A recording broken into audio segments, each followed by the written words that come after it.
لله نحمده ونستعينه ونستغفره ونعوذ بالله من شرور أنفسنا ومن سيئات أعمالنا من يهده الله فلا مضل له ومن يضلل فلا هادي له وأشهد أن لا إله إلا الله وحده لا شريك له وأشهد أن محمدا عبده ورسوله صلوات الله وسلامه عليه. أما بعد, I start by praising Allah. Indeed, all praise is due to Allah. We praise Him, we seek His help, and we seek His forgiveness. And whomever Allah guides, no one can misguide. Whomever Allah misguides, no one can guide to the right path. And also we seek refuge with Him from the evil of our souls and from the sins of our deeds. I testify that there is no true God except Allah alone, who has no partner, and that Muhammad ﷺ is His slave and messenger ﷺ. Today, brothers and sisters, before I go any further, Assalamu alaikum. Today we have the topic of evil eye and amulets, and I will call them at-tama'im. So when we talk about some Islamic issue as well as the topic itself, we can learn a few Arabic words, and maybe it will plant the love of Arabic in some of you, because Arabic is a great language. I advise everyone who can and who thinks he can't to learn it as much as possible, because it opens so many doors that you can't really imagine. So today we're talking about what we call in Arabic al-ayn, which has a few meanings in Arabic. One of them is the eye, one of them is a spring and source, and so on. Today, of course, we talk about the meaning that is the eye, and at-tama'im. Tama'im is the plural of tamima, and I will explain now, as we always do together. We start by exploring the linguistic meanings of words before we go to the main topic and the meaning of those terms in the Sharia. Al-ayn, if you look in the dictionaries of Arabic, they say يقال أصابت فلانا عين إذا نظر إليه عدو أو حسود فأثرت فيه فمرض بسببها. They say that a person has been afflicted with ayn, with evil eye. In this case we call evil eye in English, but it can be translated as just eye, but that's what we mean. If someone who is, they say, an enemy, or someone who is hasud, has a lot of hasad, envy. So hasud is not just someone who just envies once in a while, which can happen to any one of us, which we should try and fight. Hasud is someone who does it on a constant basis, because of the word hasud in Arabic is what we call sighatul mubalagha, which is like ghafur. Ghafur, not only does he forgive and cover the sins, but does it all the time and as much as he wants. So that affects him, so he gets ill due to that. يقال عانه يعينه عينا فهو عائن إذا أصابه بالعين أي اسم الفاعل والمصاب معين.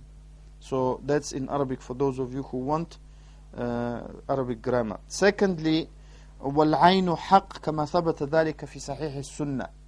That evil eye is true, because many people, they believe that evil eye doesn't exist. It's only imagination and people trying to pretend. Just like some people say about magic, as was mentioned before. But we have authentic hadith. One of them is the hadith of Ibn Abbas radiallahu anhuma in Sahih Muslim, in which the Prophet alayhi salatu wasalam said, al-aynu haqq. Just like we have a hadith that says as-sihru haqq, that magic is true, we have a hadith that says al-aynu haqq, that ayn, evil eye, is also true. وَلَوْ كَانَ شَيْءٌ سَابَقَ الْقَدَرِ لَسَبَقَتْهُ الْعَيْنِ. And if there was something to precede qadar, it would have been ayn. And the ulama, one of them, Shaykh Mubarak Furi rahimahullah, in his explanation of Sahih Muslim, they said that this is to show that the strength and the damage that evil eye does and can do. هذه مبالغة في إثبات العين وقوة إصابتها. This doesn't mean, because the Prophet ﷺ said, if they were something, this in Arabic we call تعليق بالمستحيل, i.e. Like Allah said, if they were more than one God, meaning it's impossible, it doesn't exist. But if they were something that were to change qadr, then, or to precede it, it would have been ayn, due to its strength, because it's so strong. And of course, the haqiqah, how it happens, we don't know. The ulama, they discussed, and Ibn al-Qayyim rahimahullah in Zadul Ma'ad and many others who talked about the issue, they said it happens like this, the person's evil and things like that, but we don't really know exactly how it happens. So if someone were to ask us, how does evil eye happen, we wouldn't know exactly how to tell them, because this is from the unseen. We don't really know it. Just like sihr. We don't know how exactly sihr happen, even though we have some clues and some things that we know through which we can have some idea. So evil eye, it exists, and there are people who can actually, you can say, afflict with it by order. I know personally people who spoke to me and they told me they witnessed themselves, two brothers in one Muslim country, competing with each other who can do more damage. And one of them, he said, he felled a tree with his evil eye. The other stopped a car and the tires got punctured. So one of them got threatened to stop doing it, because he was doing so much damage. So meaning that these people, generally, they are not good people, as a general rule, even though evil people, even many ulama say, there is a hadith but it's not authentic, many ulama say that you yourself can afflict yourself, but that's very rare. Very rare. Generally, and that is the correct opinion, it comes from people who have evil intentions, or they have a lot of hasad, because adu, why the ulama of Lugha, Arabic mentioned it. Adu means an enemy. An enemy never wants good for you. He's happy for you to be dead. I mean, depending on the animosity. But that's why the Prophet ﷺ said for us not to be brothers, not to argue and divide, because this is what he called alayhi salam haliqatud deen. It removes the deen. It shaves it off, just like a person shaves his hair. Because when you have bad relations, people, he prays in that masjid, I won't go to that masjid. Or he came to this masjid, I will go to the other masjid. And so on. So it's very dangerous. And also the Prophet ﷺ advised us not to have hasad. In Sahih Muslim as well, he said, لا تحاسدوا. لا تحاسدوا. Don't have hasad for one another. Don't envy one another, because envy is very destructive. لا تحاسدوا. So that is one of the things that can prevent it. How does one teach oneself not to envy? That is, first of all, to have ikhlas, to do things for Allah, not for people. Because if you do for people, then it will bring problems. Not only the deed will not be accepted, but also in the dunya it will bring problems. And also not to want that thing, and to be happy when the other. That takes effort, brothers and sisters. It doesn't just come. Some people have it naturally, but that's very rare. The person has to, just like we train to walk when we are small, and then train to eat and things like that, we have to train not to have hasad. That is not easy, but it is achievable, and that's why Allah told us to not have that. And in the Quran He said, وَلَا تَتَمَنَّوْا مَا فَضَّلَ اللَّهُ بِهِ بَعْدَكُمْ عَلَى بَعْدٍ. Do not wish for what Allah preferred some of you over others. And later in the ayah He said, وَاسْأَلُوا اللَّهَ مِنْ فَضْلِهِ. Ask Allah. If someone has a good wife, good family, good car, good something, good knowledge, good qira'ah, good recitation of the Quran, whether it is in the deen or dunya, we cannot have hasad. Because hasad generally means I want that person to lose it. That's the first aim. Whether I want to have it or someone to have it or not anyone to have it, that these are different degrees of envy. The worst is I don't want anyone to have it, even myself. So that's real evil. Meaning I just don't want that person to have it. So for that reason it's very dangerous for us. That's why in Surah Al-Falaq we say وَمِن شَرِّ حَاسِدٍ إِذَا حَسَدٍ. And I will mention inshallah how to prevent and how to deal with that. First of all, let us mention some ilaj. Because how it affects, we don't know exactly, but it is generally, it comes from a person who is envious. That's why the Prophet ﷺ told us that when we want to achieve something, and that hadith was authenticated by Shaikh al-Albani rahimahullah and other ulama of hadith, that استعينوا على قضاء حوائجكم بالكتمان. Use concealment to achieve your aims. فإن لكل نعمة حاسدة. Because every ni'mah there is a hasid for it. So for example, you have nice hair. You never thought about it. But someone has no hair or bad hair. So he envies your hair. Because sometimes we never think of the ni'mah we have. And we have, alhamdulillah, many ni'mah we don't even know. Many bounties we don't know. So, for that reason, if someone wants to do a project or something and they fear that there may be someone envious, someone wants to get married. They say they found a nice sister or the sister found a nice brother. And they suspect that someone will be envious. You shouldn't tell them. That's one of the ways to not... and then when it happens, then the ayah applies. وَأَمَّا بِنِعْمَةِ رَبِّكَ فَحَدِّثْ. Alaykum salam wa rahmatullah. As for the ni'mah of your Lord, then speak about it. The ulama said, بَعْدَ حُصُولِهَا. Because to be grateful, one of the ways to express gratefulness to Allah for the ni'mah He gives us is to mention it.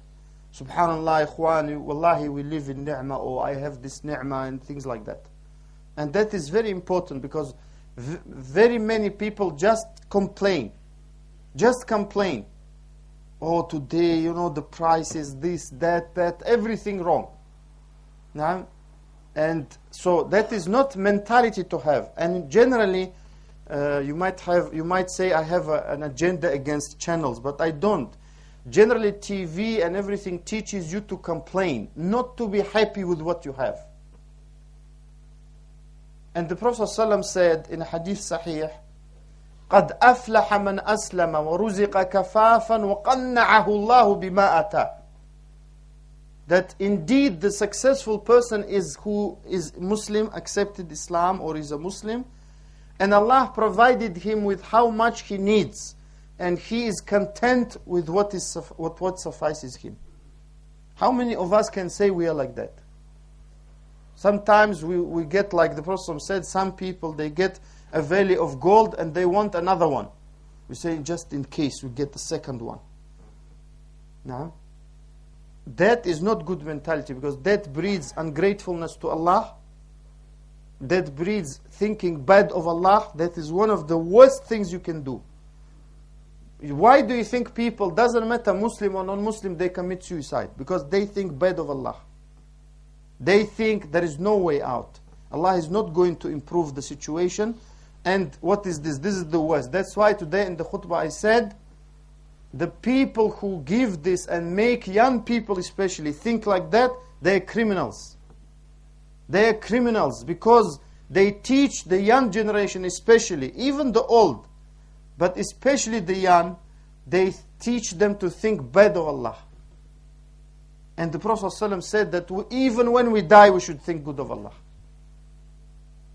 So to think bad of Allah is not a good... Even in the Sahaba, when they were being tortured, some of them, and persecuted some of them, radiallahu anhum, the Prophet ﷺ never taught them that. He did tarbiyah of them, that it will improve. Even if you die like that, it will improve for others.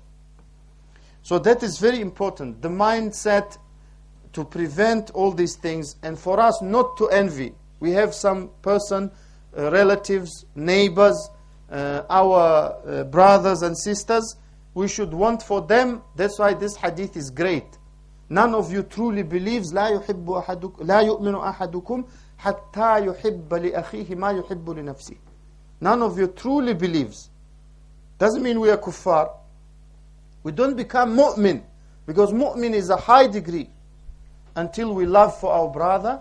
And of course that everything brother applies to sister for her sister. What you love for yourself. And many ulama said it means we want for our brothers to be better than us, because we want to be better than anyone. So that is the true meaning of this hadith.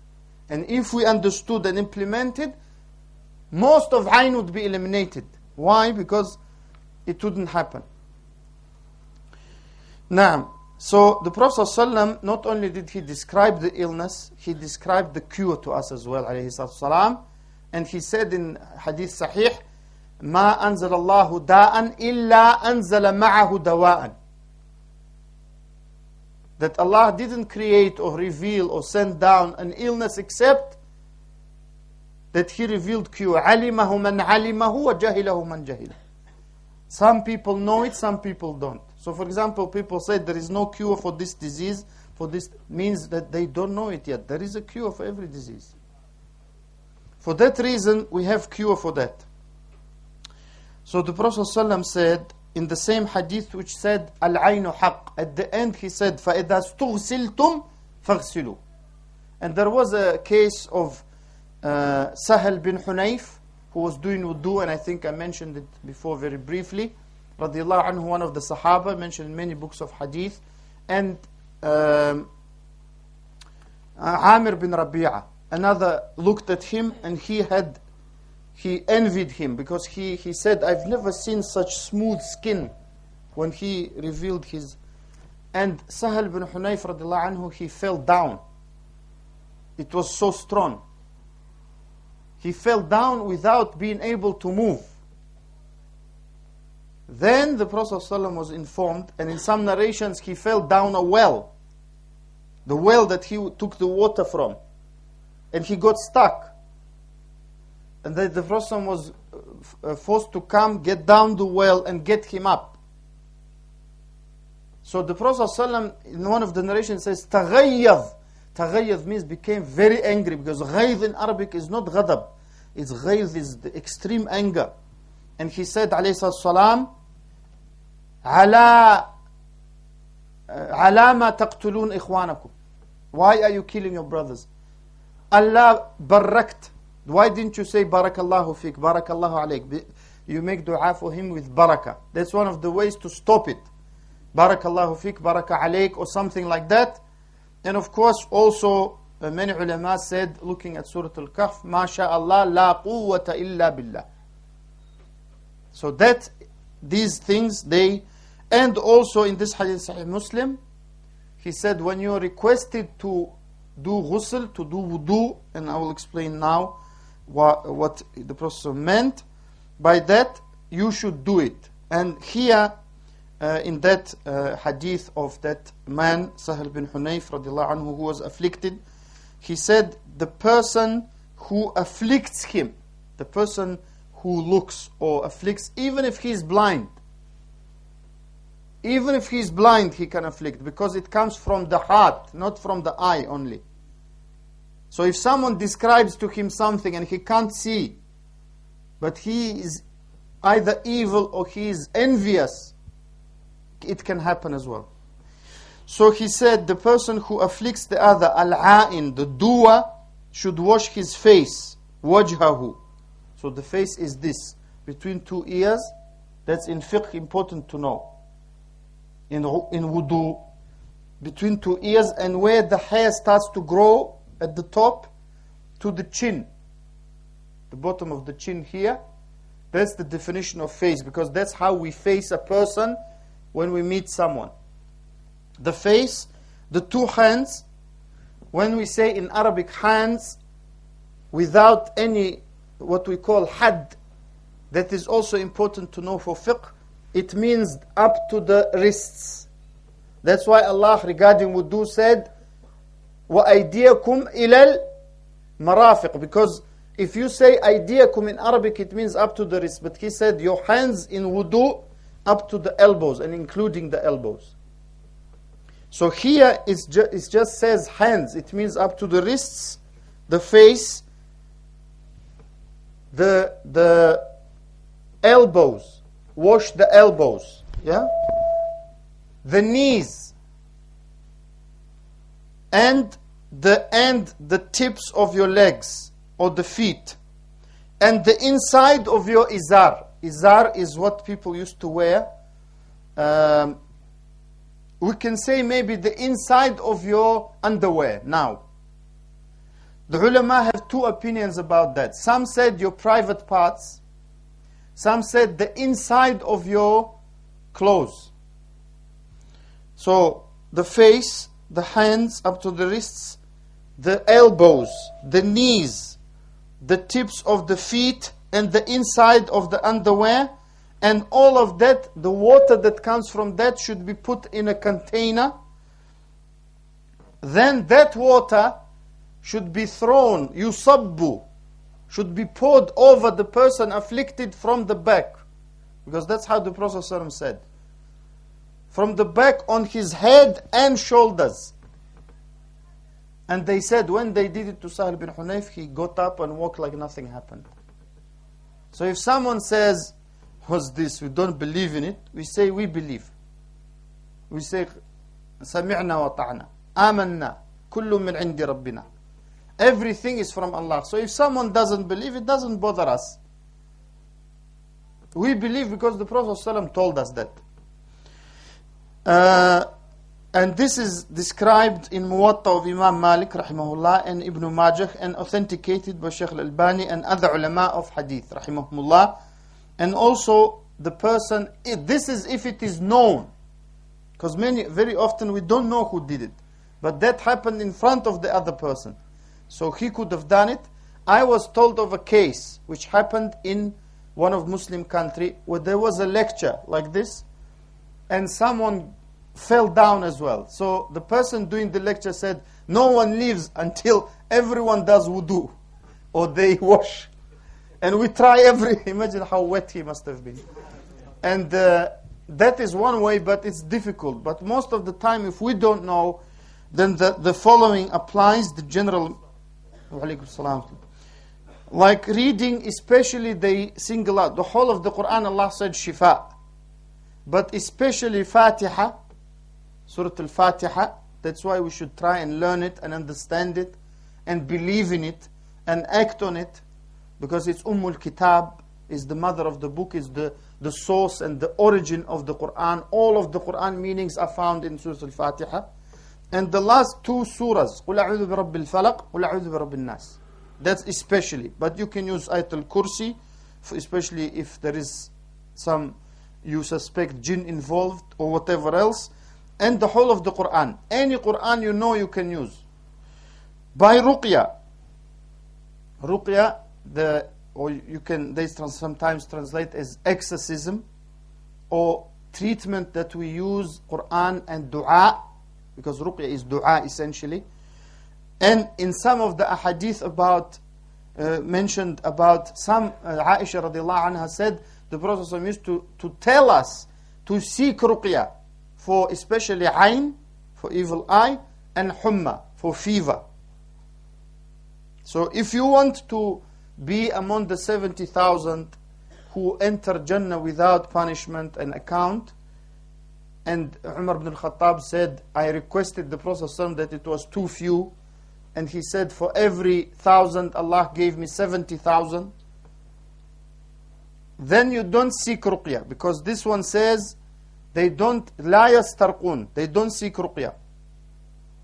Because at the end it said, وَعَلَى رَبِّهِمْ يَتَوَكَّلُونَ, they rely on Allah.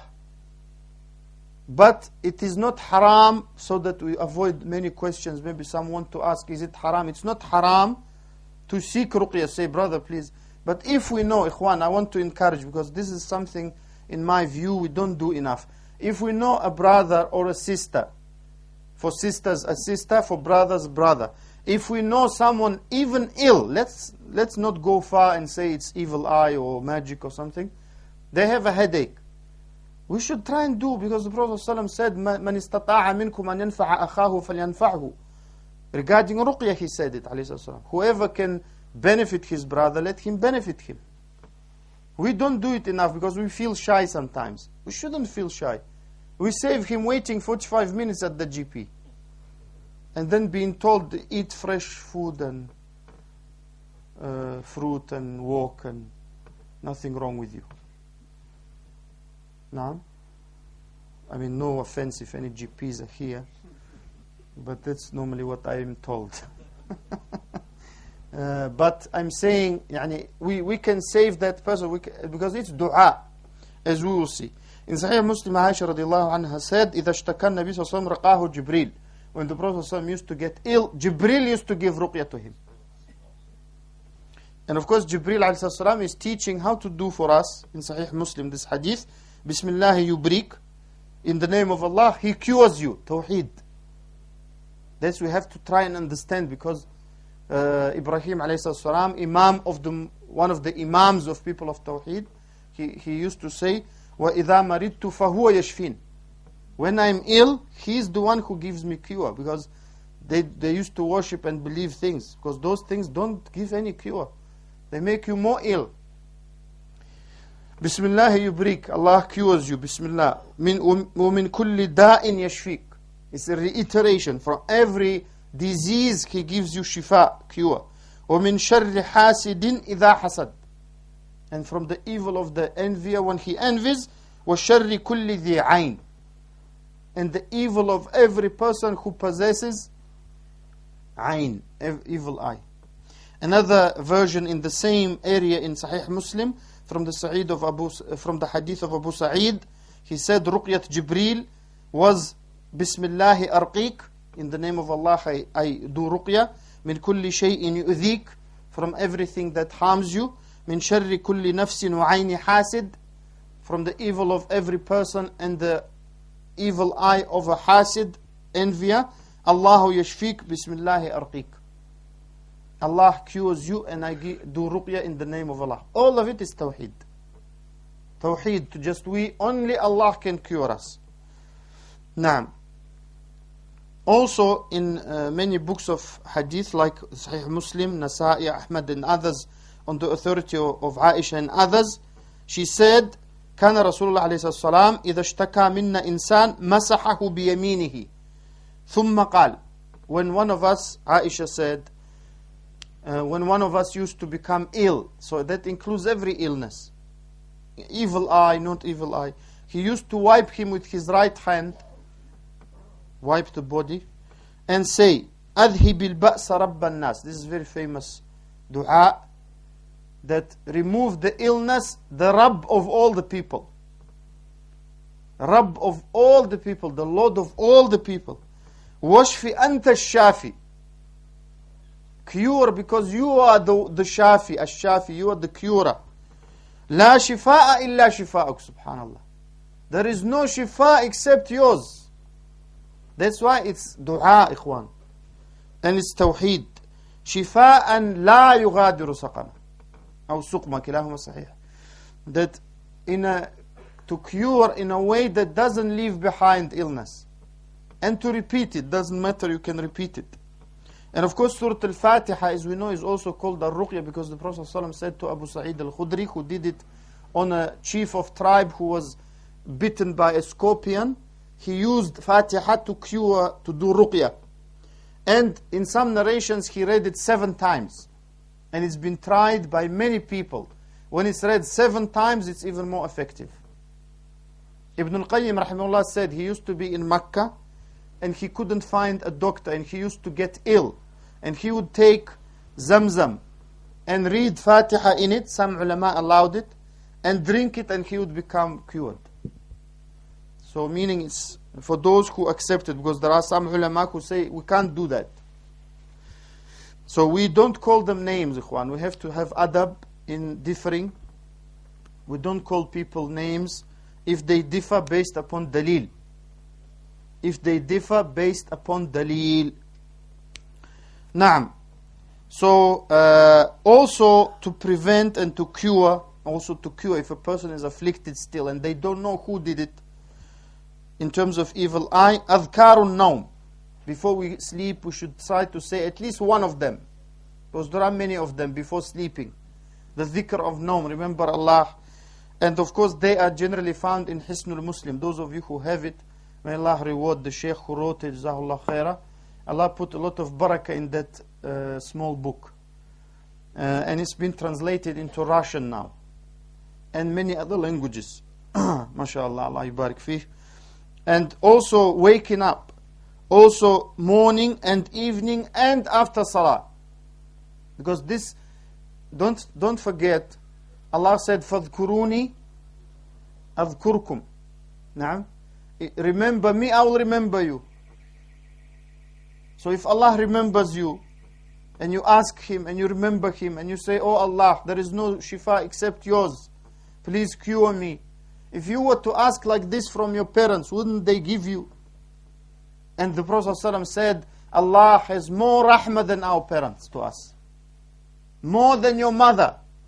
Because he pointed to a woman who was suckling or giving her breast to a baby, newborn, and said, Allah has more rahmah on you, on the believers, than this woman for her baby.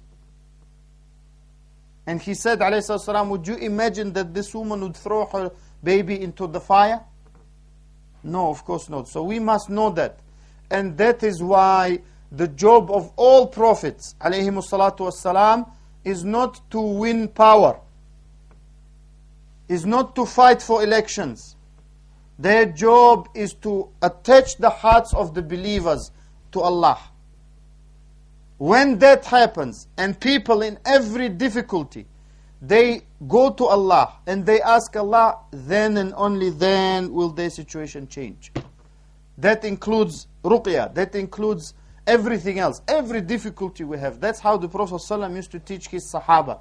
To the extent that some of them used to come and complain and say, look how the mushriks are punishing us and torturing us. And he didn't say, and they said, make dua. This is Bukhari, Sahih Bukhari. Do dua. The Prophet said, subhanallah, those used to be before you, who used to be brought and sawn in half. Imagine, ikhwan, this is not an electric saw, you know. Zzz. It's like these two guys doing sawing. How long does it take to saw that person? To saw him in half. He said, people, because of their deen, come and take their meat off their bones, then they're alive. They're alive.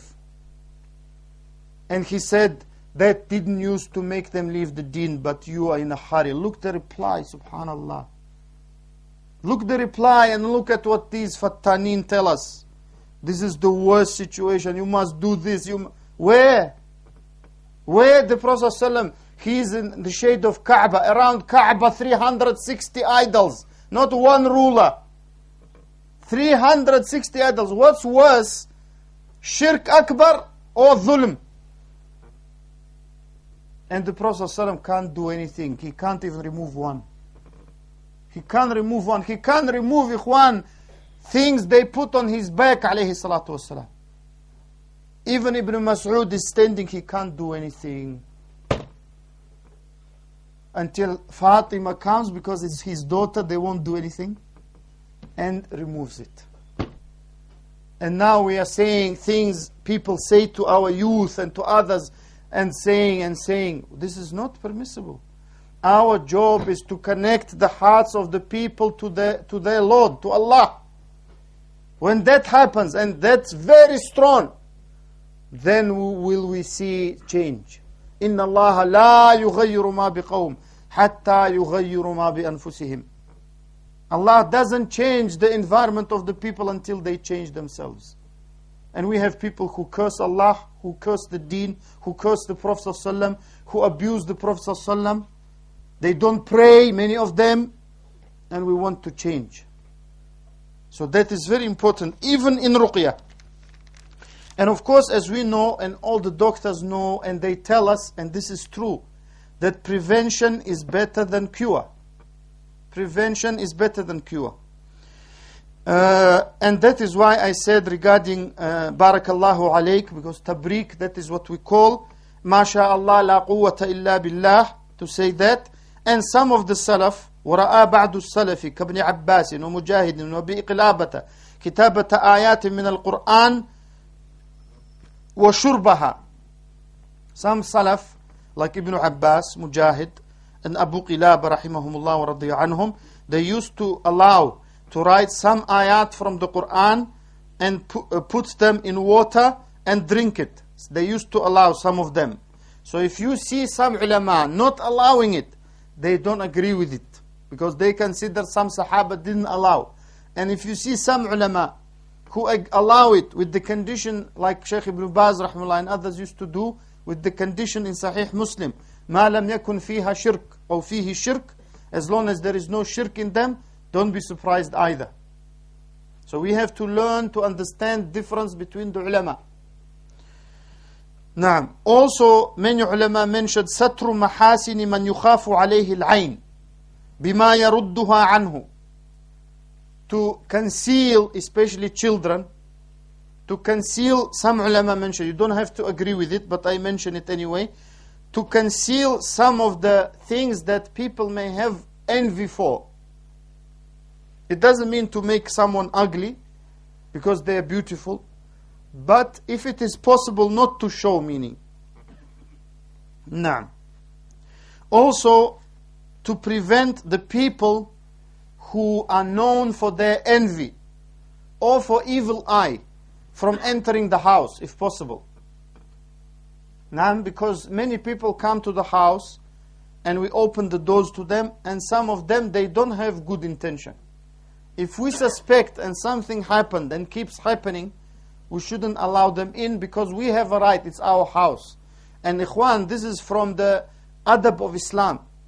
In Surah An-Nur, Allah subhanahu wa ta'ala taught us a lot of adab. One of them is to ask permission to enter. If people don't allow us, or they don't want us, they're inside, they don't have to let us in. It's their house, ikhwan. Some brothers say, subhanallah, they didn't open for me. So what? Maybe he's in the toilet, sorry to say. How do we know, subhanallah? Why do we come and think everyone is just sitting there waiting for us? Or someone calls and says, are you busy? No, I'm just waiting for your call. I was just thinking, who should call me? I know what they mean, of course, meaning, are you busy to talk or something? But in any case, you have to have that adab. And Allah said, وَإِذَا قِيلَ لَكُمُ ارْجِعُوا فَارْجِعُوا. If people say, go back, imagine, someone comes and says, I don't allow you go. Say, Allah said, go back. Because that's better for you, he said. And the Prophet ﷺ taught us to do 3 times. 3 times, we knock, by the way they can hear, they don't answer, that means they're busy or they're not inside. Both ways, they have every right not to let us in. And it's not our right to walk wherever we want. Because that is their property, that's where they have privacy. We have to understand it. Now, so everyone has a right. And before I go to Tama'im, inshallah, to the second part, I will mention very quickly, because we don't have much time, what Ibn al-Qayyim rahimahullah said, 10 ways to protect oneself from envying and envier, in his great book, Bada'i' al-Fawaid, because he has a book called Al-Fawaid, and it's full of fawaid from beginning to end, beneficial points. But Bada'i' al-Fawaid is the amazing benefits. It's the top. So he said, rahimahullah, and this is very short because it's long, it goes long, but I made it very short so that, first of all, it doesn't take much space in my notebook, and secondly, it doesn't take much to tell you, because the lecture doesn't allow us and the time, and it's not good to make you all sleep. Number 1, he said, التعوذ بالله من شره أي الحاسد والتحسن به واللجوء إليه أي إلى الله. Because all of it is tawheed. So first is, he said, it's not meaning, doesn't mean it's in order of importance, but the first he put is to seek refuge with Allah from the evil of that envier, and to make oneself strong through Allah, and to run to Allah, to seek refuge with Him, because there is no protection. We always say, La hawla wa la quwwata illa billah. There is no strength or there is no power except with Allah. So we have to do it when we feel we should seek and ask Allah, please Allah protect me from the evil. Second is to have taqwa. To have taqwa, not to disobey Allah, do what we like, and then say, oh Allah help me and protect me. And he said, حفظه حفظ الله عند أمره ونهيه, to protect Allah and the deen of Allah. And that's the meaning of احفظ الله يحفظك, of course, in the famous hadith, protect Allah, He will protect you. And that he said means to do what He said to do and to leave what He said to leave. And he gave the ayah, وَإِن تَصْبِرُوا وَتَتَّقُوا لَا يَضُرُّكُمْ كَيْدُهُمْ شَيْئًا. And if you have sabr and taqwa, the plot of those people who are against you will not harm you in any way. Third one is to have sabr. Very important. To have sabr, to have patience, and to know that it may take time. And he said, لَا يُقَابِلُهُ وَلَا يَشْكُوهُ. He shouldn't meet him if possible, and shouldn't complain to him or to complain about him to others. That's the real sabr. وَلَا يُحَدِّثُ نَفْسَهُ بِأَذَاهُ أَصْلًا. And he shouldn't himself think about him, because that may destroy him psychologically. Fourth, to do tawakkul. At-tawakkul ala Allah. To rely on Allah, to ask Allah and to rely on Him that He will protect you from Him. And of course we know the famous ayah Ibn al-Qayyim rahimahullah gave it, وَمَنْ يَتَوَكَّلْ عَلَى اللَّهِ فَهُوَ حَسْبُهُ. Whoever relies on Allah, then He is enough for him. And subhanallah, ikhwan, I say this out of the context, of what Ibn al-Qayyim rahimahullah wrote. If we truly relied on Allah, really He would have been enough for us. Sometimes we have weakness of tawakkul. Weakness. That's why sometimes we try to do too much, because we should do what we can, but rely on Allah. And I will at the end mention some pointers to that. Fifth, فراغ القلب من الاشتغال به والفكر فيه. It's similar to two rather, but to clean your heart and your mind from thinking about that person, the person who has envy, and to just ignore that person. 6, al-iqbalu ala Allah, al-ikhlas lahu. 6 is to turn to Allah and to do ikhlas for Him. To turn to Allah and to do ikhlas. Number 7, tajreedu at-tawbati ila Allah min al-dhunub. This is from every affliction actually, not just from illness or evil eye, or from every affliction this can work, what he said. The number 7 is to do sincere tawbah to Allah, repentance from the sins. And he gave the ayah, وَمَا أَصَابَكُم مِّن مُّصِيبَةٍ فَبِمَا كَسَبَتْ أَيْدِيكُمْ. That whatever musibah, affliction comes your way, that is because of what your hands have earned. Number 8, he said, as-sadaqatu wal-ihsan ma amkan. To do sadaqah to people. And the Prophet said a very nice thing, kullu ma'rufin sadaqah. Not just sadaqah with money, everything good is sadaqah. Kalima tayyiba, good word. How many of us say, mashallah, mashallah, nice thing, nice. We say, a'udhu billah, is very bad. Today we were discussing, there are some people, whatever you do, they're not happy. So we changed the door in the masjid. They say, why did they spend so much money? SubhanAllah. Then if you don't change, they say, Akhi, the door is rubbish. So if you change, they say, La hawla wa la quwwata. They're wasting money. No? So never happy. So we should know when to say. Most of the time, it's easy to say, we can find, the ceiling is not straight. What's wrong? We can always find something. The wall going like that. Now, everything you can find what to criticize. Now, the glass is half empty. Someone say half full. No, it's half empty. Now, you can always find what to criticize, but to do sadaqah, that's one of the things. And of course, with money is also one of the first things included in this. Number 9, he said, one of the most difficult is to be better to the envier than he is to you. Now, and Allah said, idfa' billati hi ahsan. Meaning, repulse and push away the evil with what is better. So if he doesn't talk to you, you talk to him. If he doesn't say salam, you say salam. If he says salam and he envies you, you say salam back, but you don't envy. Wa alaikum salam. And Allah described the mu'mineen, the believers, وَيَدْرَؤُونَ بِالْحَسَنَةِ السَّيِّئَةِ. They reply with good deeds to evil deeds. And he gave the example of the Prophet ﷺ, because out of humbleness the Prophet ﷺ said, I will tell you about a prophet, and that's himself, whom his own people fought to the extent that they made him bleed. And that's himself, ﷺ. And he said, wiping the blood and saying, Allahumma ghfir li qawmi. Oh Allah, forgive my people, فَإِنَّهُمْ لَا يَعْلَمُونَ. Because they don't know.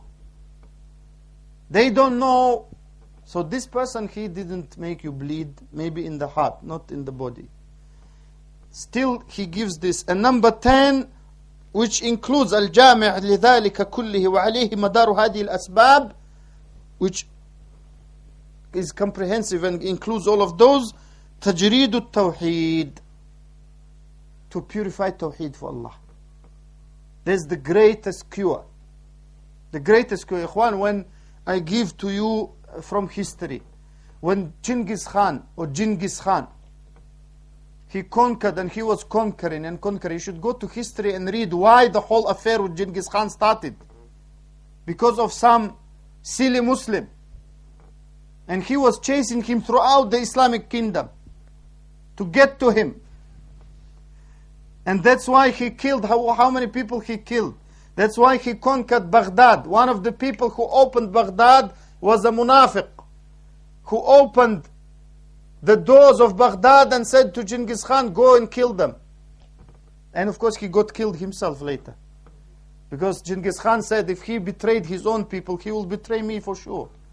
Which is true. So when he killed everyone, he said, now it's your turn.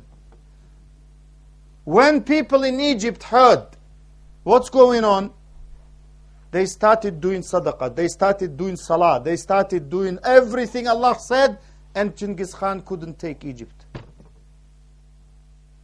That is, if we don't learn from Sharia, we must learn from the history, Ikhwan. If we are so weak that we don't believe what Allah says to us, we should look in the history books. And that, of course, is not a good thing, because we only need to look in the history books to believe what Allah says. That means our iman is very weak. Our belief is very weak. Because if He says something like this you do and it will be better, we must believe it. Even if everyone around us says, no, it's not true. Naam, so Tawheed and these... and also he gave the ayah, وَإِن يَمْسَسْكَ اللَّهُ بِدُرٍّ فَلَا كَاشِفَ لَهُ إِلَّا هُ. If Allah afflicts you with some harm, no one can remove it except Him. وَإِن يُرِدْكَ بِخَيْرٍ فَلَا رَادَّ لِفَضْلِهِ. And if He wants to bring you some good, no one can prevent it from you. This is from Tawheed al-Rububiyyah. Naam. So Tawheed al-Rububiyyah is there to implement Tawheed al-Ibadah al-Uluhiyyah. We know Allah is the only one who possesses, owns, controls, creates everything. So He is the only one, as a result of that, who deserves to be worshipped.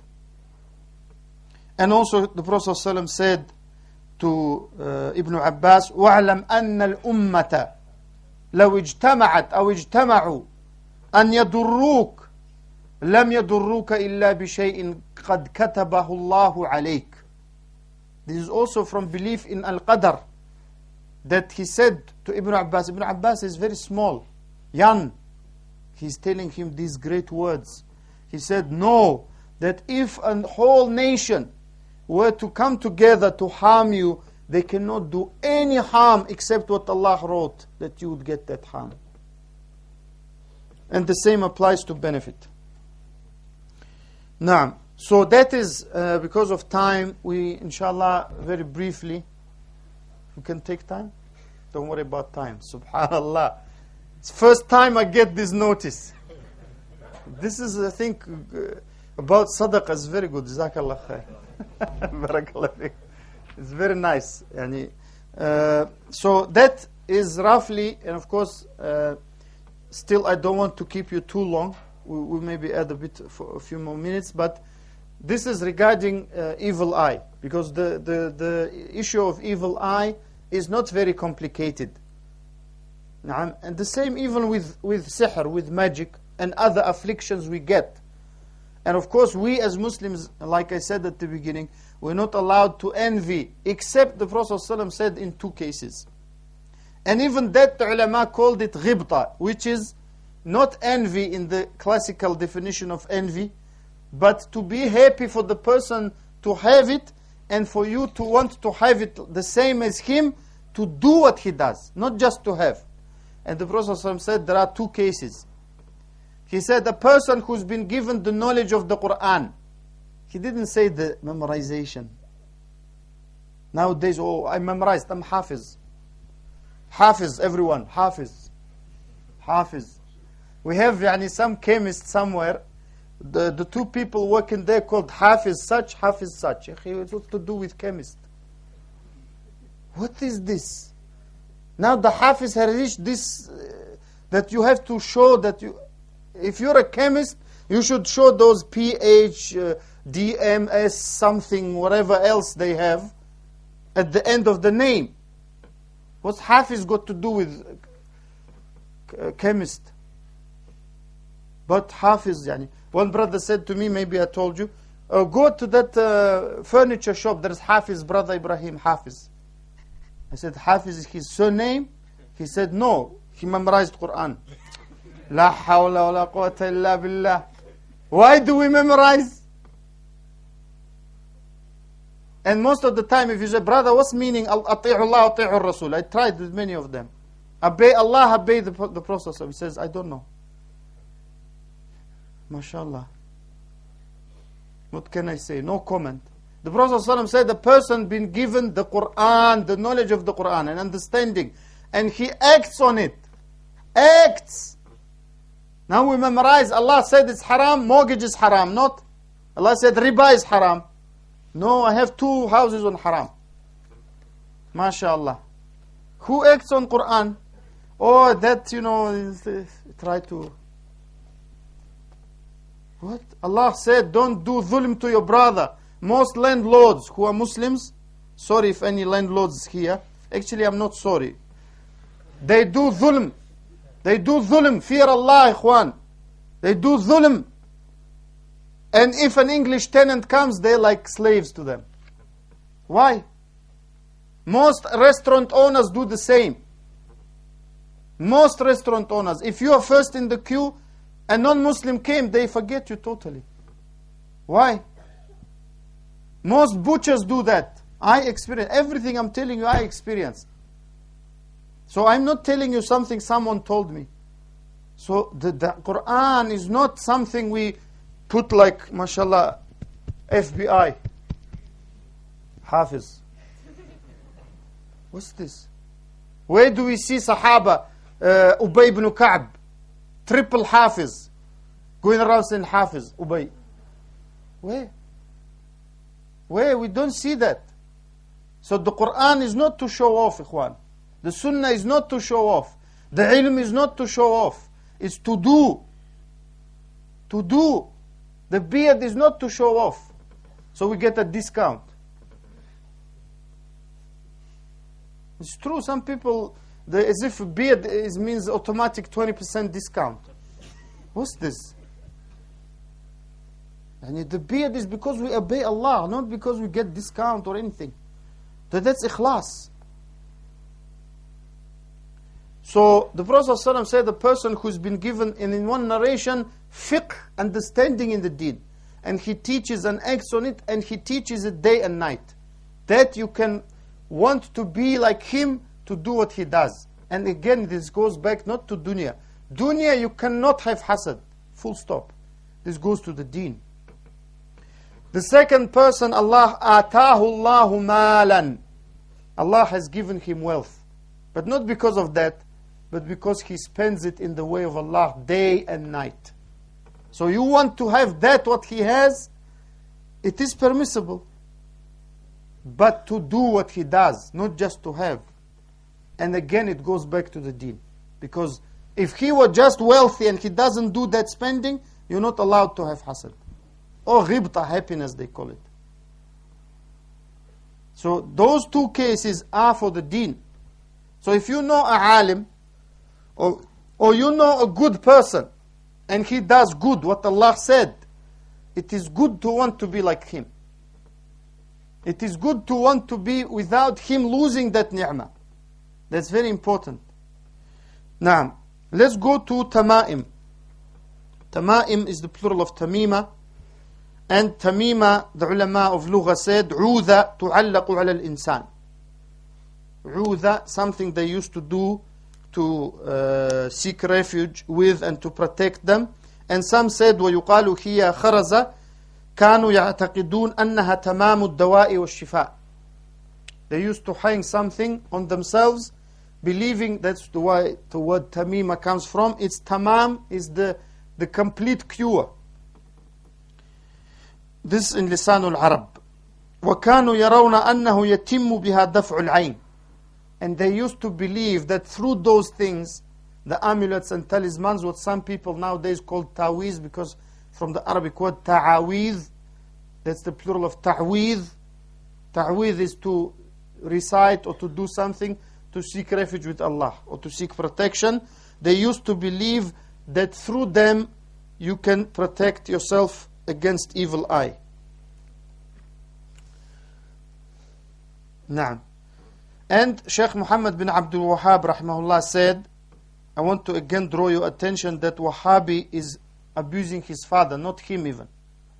So abusing someone's father is not allowed. It's kabair, from the major sins. So if someone wants to call someone an evil name, try to choose something else. And of course we don't accept, like I said before, the term Wahhabi. Because it's not Shaykh Muhammad bin Abdul Wahhab rahimahullah only whom we follow. Every alim who calls to Tawheed and Sunnah we follow, including the 4 Imams rahimahumullah. He said, التمائم شيء يعلق على الأولاد يتقون به العين.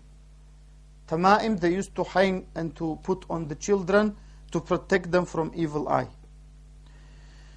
وقال رحمه الله, he also continued by saying, لكن إذا كان المعلق من القرآن فرخص فيه بعض السلف وبعضهم لم يرخص فيه ويجعله من المنهي عنه منهم ابن مسعود رضي الله عنه.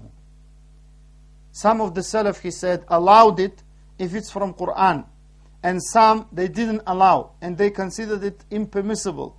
From them he said Ibn Mas'ud. He didn't name those who allowed it if it's from Quran. One of those I remember is from the Sahaba Abdullah bin Amr bin al-As radiyallahu anhuma. That's what Shaykh Muhammad bin Abdul Wahhab rahimahullah said in his book Kitab al-Tawheed. And tama'im themselves are of different sorts, different kinds. Those that have no ayat of the Quran. And we will, inshallah, we have an overhead projector, we will show, not yet, but we will show you, inshallah, after I finish talking about them, we will show you some examples that have no Quranic ayat or no dua from Sunnah. Then this is haram by ijma' of ulama, because they said it doesn't meet the conditions of what is permissible in ruqyah. Because we don't know, most of those are signs, numbers, things like that, as we shall see inshallah. Most of them is shirk. They seek help from jinn, they seek help from people who died, they seek help from others than Allah. And it's generally from magic and sha'watha and those things that either lead to shirk or they themselves are shirk akbar, major shirk. For that reason, it's not acceptable for anyone to have something that they don't know what it has, or they know for a fact it has no Quran. Like I said, some ulama, they allowed with Quran, with conditions, not just like that, with conditions. I will now mention, inshallah. Those that have Quran in them, or dua from Sunnah, or ruqya from Sunnah. The ulama differed. Some allowed, some didn't allow. Those who allowed, they said, just like those who say the ulama of hadith allowed to narrate weak hadith. Not like that. Ulama are not like, if we understand, ulama, they spend day and night studying the deen. They said, those who allowed, they said, number one, the person doesn't believe that tamima or taweez, as they say in Britain, doesn't help, doesn't harm, doesn't bring anything by itself. Meaning what in Arabic we call sabab. Sabab, just like we drink paracetamol. So if we believe paracetamol cures us, we've gone the wrong way. Taib? So that's first condition. The first condition, those who allowed, that you do not believe that they themselves help and cure and bring harm or benefit. You believe that only Allah cures. Second condition, that it is not, that Quran and Sunnah is not humiliated by taking it to the toilet. Most people do it.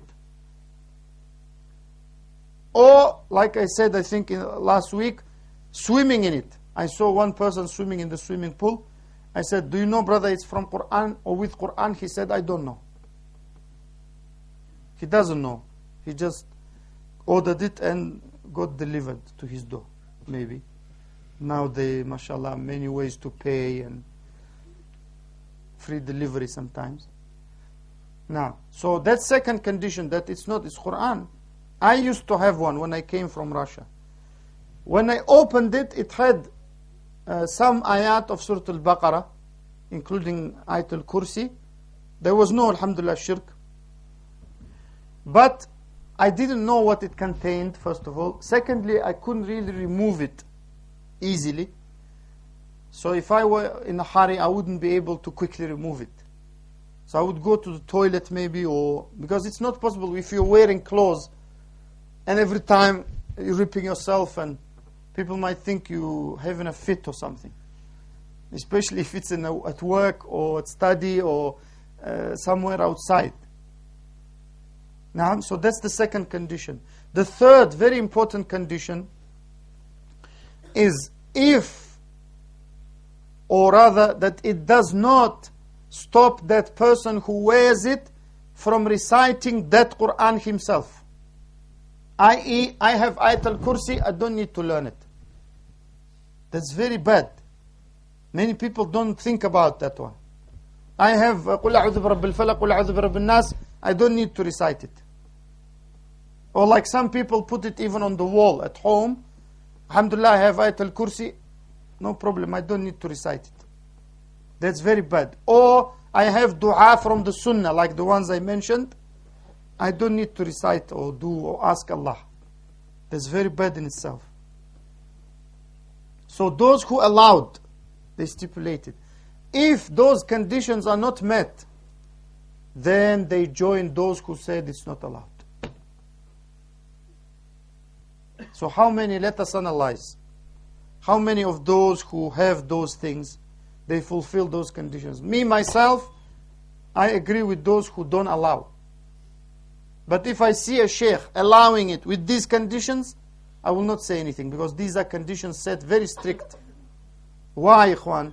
Because we cannot make anything interfere with Tawheed. Anything block the connection between us and Allah, we have to remove it. Because it's not benefiting us, it's harming us. Why? Because Allah said, وَمَا خَلَقْتُ الْجِنَّ وَالْإِنسَ إِلَّا لِيَعْبُدُونَ. We must worship Allah. We must only direct our thoughts to Him. And even if we're very ill, we must be attached to Allah. And we must want to meet Him. Because the believer, when he or she dies, the life for him in the grave is better than whatever life he had here. Because in the grave, just quickly to tell you, every morning and evening he sees his place in Jannah. Where you see here in Jannah your place. So that's number one. And the Prophet ﷺ said, this small space in Jannah is better than the dunya and everything. His grave gets expanded as far as his eye can see. None of us have a house like that. As far as the house, as the eye can see. And when he dies, already the angels brought him akfan, those shrouds from Jannah, not from here. From Jannah, ikhwan. And perfume from Jannah. Already they brought him. So his life there, mashallah, very nice. Don't think that when a believer dies, he has hard time in the grave. His Jannah starts. So we shouldn't think that if Allah makes us die, we will have very bad life. Yes, if we were bad, we will have bad life starting from the grave, iyadhan billah. But if the person was good, and he was sincere to Allah, and he or she did what they can, Allah will never disappoint them. So his Jannah starts as soon as he dies. Because the angel of death only takes his soul, and then the angels are waiting. And the Prophet ﷺ said in the hadith of Bara ibn Azib, long in Musnad of Imam Ahmad, very famous, describing the death of a believer and disbeliever. The believer, as soon as he dies, those angels don't allow the angel of death to hold on to his soul for a blink of an eye. They take him straight away. And they go and go and go until they reach the seventh heaven. Then Allah tells them, this is a good slave. And take him back to his body, and he will wait until... Then when he sees all that, and also in addition to that, the person in the grave, a very handsome person comes with very nice smell, very beautiful face. And he says, who are you? Because your face looks good, as if bringing good news. He says, I'm your good deeds. How many of us see every day good deeds coming to us? We don't see. So then when the believer sees all that, he says, oh Allah, make the day of judgment happen. Why wait? I see my place in Jannah. So that I'm saying to show that the connection of the believer with Allah, he should never think bad of Allah. And the connection should exist even if we are ill or healthy. Especially when we are ill, because our body gets weak when we are ill. Now, so that's regarding those that have Quran and Naam.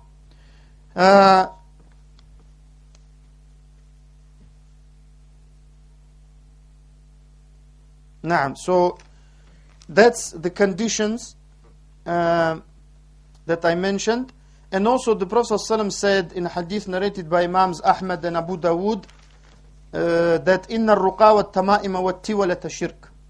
That ruqa, generally, the ruqya that they used to do in Jahiliyyah, and tama'im, amulets and taweez they used to wear in Jahiliyyah, and tiwala. Tiwala means, we will show inshallah, to make people love each other. Now, that's shirk, the Prophet said. And also the hadith in Sahih al-Bukhari and Muslim, that the Prophet ﷺ sent one of the Sahaba to not leave in the neck of any camel any qilada or any rope or from water, that thing they used to use in the bows and that you shoot from. They used to do something and hang it on the camel, saying it protects the camel. So that they don't, even though these are habits from before Islam, the Prophet ﷺ doesn't want them to leave those things because they will get attached to them. Now, and finally, I want to share what some ulama said regarding أقسام التعلق بغير الله. There are three types or three things in relation to being attached to others than Allah. That's very important. First one, they said, what contradicts Tawheed from its root. And it is to get attached to something that cannot harm or benefit in any way. And to rely upon it, turning away from Allah, like the people who worship someone who may be in the grave or is not even alive, when they have musibah. When they have a problem, they say, oh, such and such, please help us. Even in terms of very severe, Allah said in the Quran, if some of the kuffar, if they afflicted with very bad something, they say, oh God, oh Allah. But some, even in those situations, they say, oh someone, not Allah, help us. That of course is Shirk Akbar. We must avoid it. All Muslims must avoid it. The second one is the one that contradicts the perfectness or the perfectness, Kamalut Tawheed. Meaning it's not Shirk Akbar, but it's Asghar, minor Shirk, and it goes against perfecting one's Tawheed. Meaning constantly relying on Allah, worshipping Him alone and turning to Him. That one means that he relies upon something that has some effect, but forgetting about the one who created that effect, who is Allah subhanahu wa ta'ala. Naam. The third is the person relies and is connected to something due to that thing being a sabab, a reason of something happening, generally relying on Allah. Just like I gave the example of drinking paracetamol or something. We know Allah only cures, but we want to use that to ease the pain or something. Any medicine we use. So the person believes that this helps, but only when Allah wills it will help. And if Allah wills, He will make it not effective. And it will not help except through His will. Naam. So here I would like to quickly mention at the end about those copper bracelets, I think they're called. Naam, because a lot of questions get asked about that. And it's very simple, ikhwan.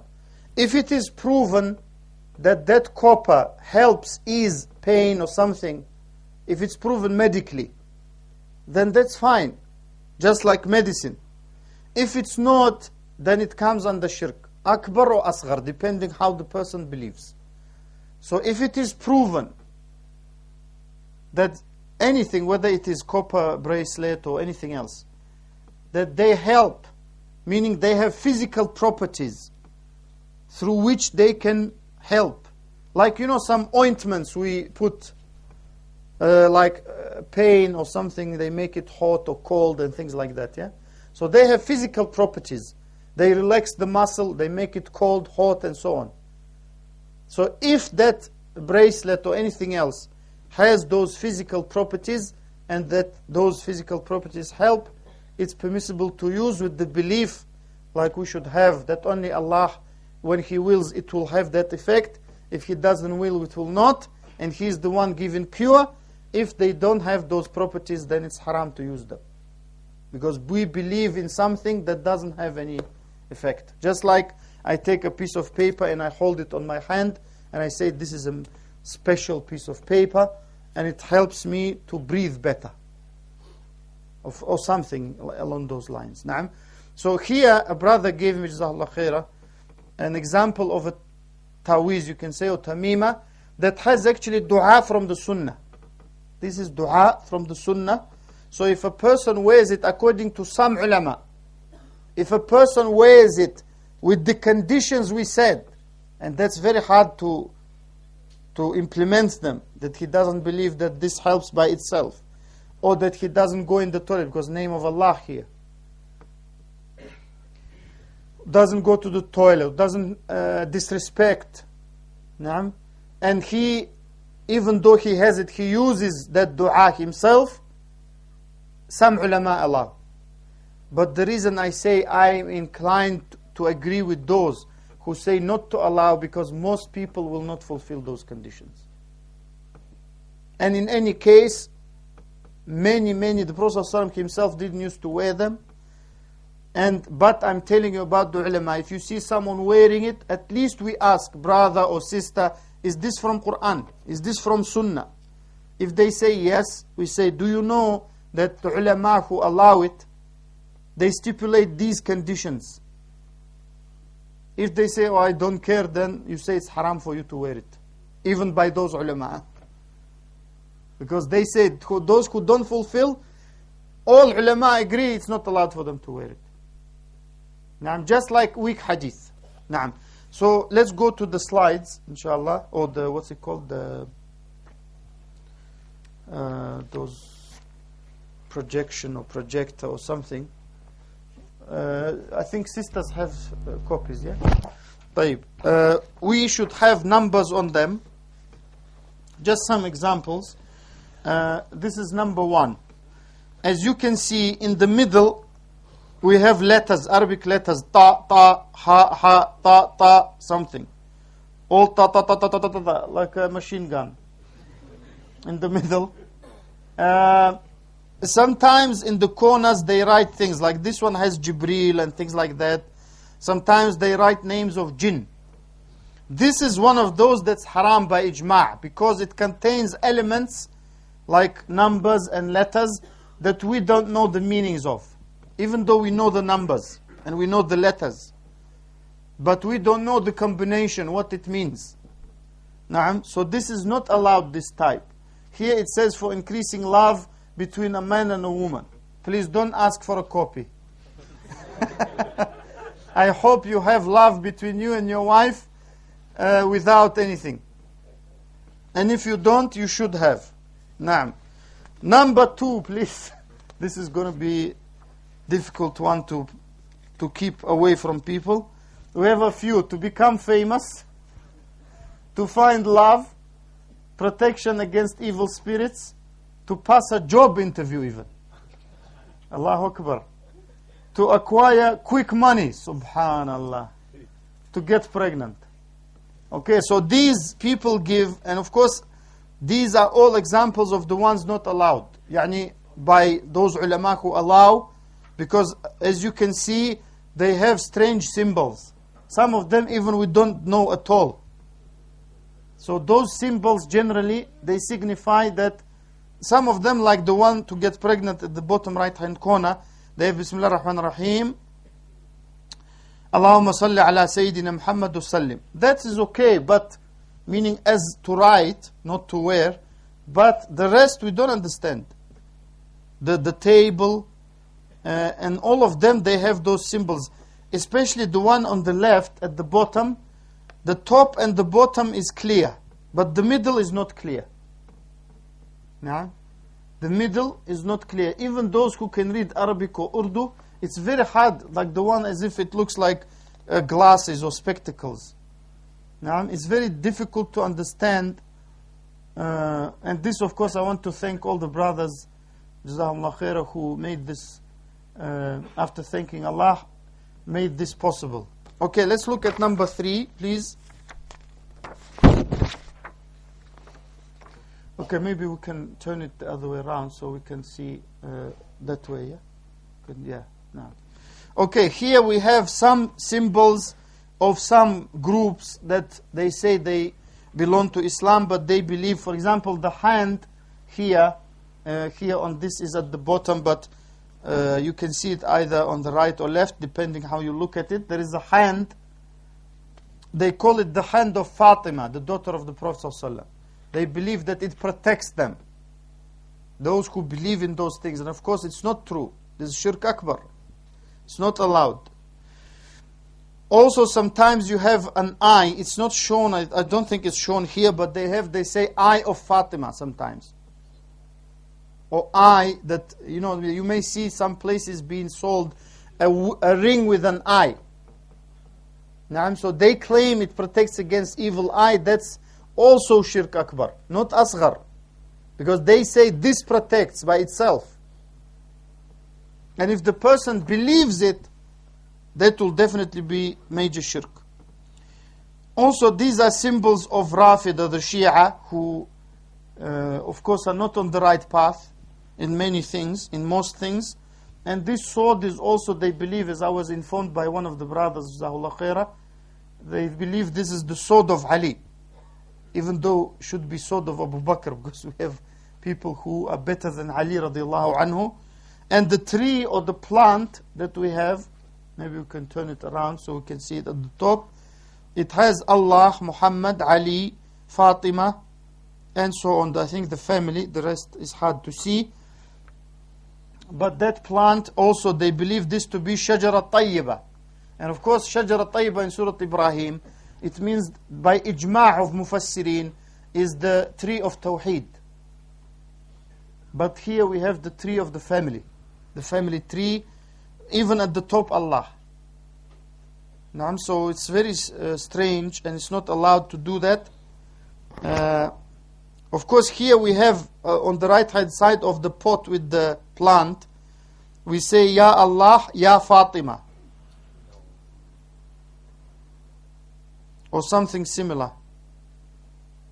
And of course that's not strange, unfortunately, because many people call upon others than Allah. Ali, they say Fatima. Some call upon Abdul Qadir al-Jirani rahimahullah, who was a good sheikh, used to live in Baghdad, but they got stuck to him for some reason. So, and of course this Taweez might be from the top end, costs a lot to write.